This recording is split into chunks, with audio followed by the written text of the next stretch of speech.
If you need to block someone on MoneyGram, follow these simple steps to ensure your account remains secure. This guide will help you quickly navigate the process. Step 1. Open the MoneyGram app.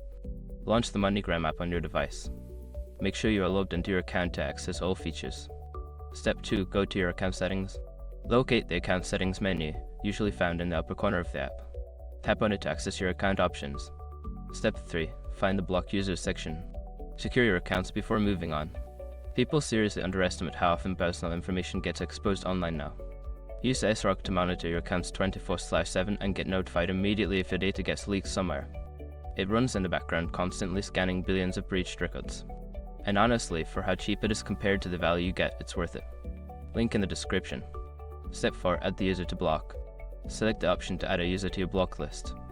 You may need to enter the user's details, such as their phone number or email address associated with MoneyGram. Step 5. Confirm the block. After entering the necessary information, confirm your choice to block the user.